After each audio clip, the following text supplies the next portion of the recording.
오늘은 무조건 참는 것이 답일까에 대해서 얘기를 해볼까 해요. 나이에 상관없이 지금 우리가 살아가는 세상은 다양한 스트레스를 받고 부정적인 감정들을 당연하게 받아들이며 살아가요. 10대는 학업과 친구 문제로, 20대는 취업과 미래 준비로, 30대는 직장생활과 결혼 문제로 나이에 상관없이 다양한 문제들로 스트레스를 받아가며 살아가는 사람들이 많아요. 사실 사람의 인생이란 게 내 뜻대로 되지 않기 때문에 부정적인 감정들이나 스트레스를 아예 안 받으며 살아가는 건 현실적으로 불가능에 가깝다고 생각을 해요. 그럼 이런 부정적인 감정들이 발생했을 때 어떻게 하는 게 가장 좋을까요? 제 개인적인 주관은 부정적인 감정은 어떻게든 배출을 해야 된다라고 생각을 해요.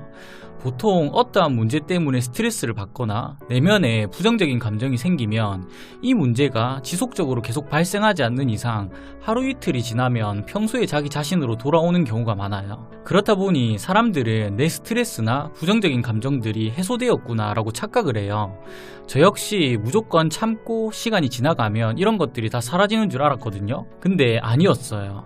부정적인 감정은 사라지는 게 아니라 내부에 점점 쌓이게 돼요. 그리고 어느 일정 게이지를 넘어서는 순간 한 번에 다 터져버려요. 우리가 풍선에 바람을 계속 넣으면 결국 터져버리듯이 사람의 감정도 한계라는 게 있기 때문에 결국 풍선처럼 터져버리는 거죠. 이게 터져버리는 순간 더 이상 참는다고 해결되는 수준으로 볼 수 없어요. 왜냐면 터졌다는 것 자체가 그동안 많은 것들을 참아왔다는 말이고 스트레스나 부정적인 감정을 해소하지 못하고 억지로 내면에 꾹꾹 눌러왔다는 건데 보통 이게 터지는 순간 심리적인 또는 신체적인 문제들도 같이 찾아오게 돼요. 대표적인 증상들로 우울증, 공황장애, 스트레스성 질병 등 여러 가지가 있겠죠. 저는 이 수많은 증상들 중 하나인 공황장애를 앓고 있어요. 그렇다 보니 스트레스나 부정적인 감정이 사람에게 얼마나 많은 영향을 끼치는지 누구보다 잘 알고 있어요. 스트레스는 만병의 근원이라고 얘기를 하잖아요. 그렇기 때문에 위에서도 얘기했듯이 스트레스나 부정적인 감정은 무조건 해소를 해야 돼요. 많은 사람들이 사람에게 받은 스트레스는 무조건 사람으로 해소해야 된다라고 생각을 하시더라고요. 근데 무조건 사람을 통해서 부정적인 감정이나 스트레스를 해소할 필요는 없어요. 책을 읽는다든지 노래를 부른다든지 영화를 본다든지 운동을 한다든지 그 어떤 것도 좋으니까 내 스트레스를 조금이라도 줄일 수 있다면 그 모든 것들이 스트레스를 해소하는 데 도움이 많이 돼요. 사실 사회생활을 하면 참아야 되는 경우가 상당히 많이 발생을 하죠. 저 역시 10년 동안 여러 곳에서 사회생활을 했다 보니 누구보다 잘 알고 있어요. 근데 사회생활도 무조건 참는다고 정답은 아니에요. 저 같은 경우는 저만의 가상의 감정 게이지가 있어요. 그리고 참다가 이 게이지가 한계에 도달하면 그때에는 참아왔던 모든 문제들이나 감정들을 다 얘기해요.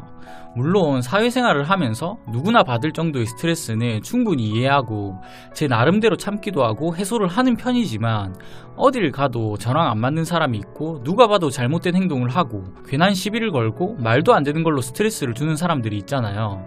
이런 경우는 근본적인 문제가 해결이 안 되면 지속적으로 나 자신을 힘들게 하는 경우가 많기 때문에 이런 사람들에게 대처하기 위해서 가상의 감정 게이지라는 걸 만들어 놓은 거예요. 그리고 이 게이지를 원래의 제 감정 한계치보다 작게 만들어 놓고 부정적인 감정이나 스트레스가 완전히 가득 차기 전에 해소를 해버리는 거죠. 이 해소는 저를 힘들게 했던 당사자에게 직접 얘기를 할 때도 있고 다른 무언가를 통해서 해소한다든지 다양한 방법들이 있어요. 물론 다양한 시선으로 봤을 때는 당사자에게 얘기를 하면 내 직장을 포기해야 될 수도 있지 않냐 라고 얘기를 하실 수도 있을 것 같아요. 그래서 저는 이 게이지가 가득 차기 전에 퇴사나 이직에 대해서 철저히 준비를 해놓고 얘기를 시작하는 편이에요. 절이 싫으면 중이 떠나야 한다라는 말이 있듯이 제가 더 이상 여기서 버티지 못할 만큼 한계가 오면 다른 절을 찾아 떠날 준비를 하는 거죠. 저는 여러분들에게 이렇게 말씀을 드리고 싶어요. 더우면 스스로 시원한 곳을 찾아가고 추우면 스스로 따뜻한 곳을 찾아가시면서 왜 나 자신의 스트레스나 부정적인 감정은 무조건 참으면서 속에 담아두시나요? 다시 한번 말씀드리지만 스트레스나 부정적인 감정은 참는다고 해결되는 것이 아니며 해소를 하지 않으면 내부에 쌓이게 되고 한계에 도달하는 순간 결국 터져버려요. 여러분들은 나 자신을 사랑하는 방법을 알 필요가 있어요. 결국 사람의 삶이란 건 조금 더 내 삶이 행복해지기 위해서 살아가는 것인데, 많은 사람들이 당연하게 생각하고 참고 이해하고 배려하고 마음속에 담아놔요. 어떤 순간에서든 본인을 1순위로 생각하세요. 내 인생은 누군가가 대신 살아주지 않아요. 부디 이 영상을 통해서 여러분들에게 조금이나마 도움이 되셨으면 좋겠습니다.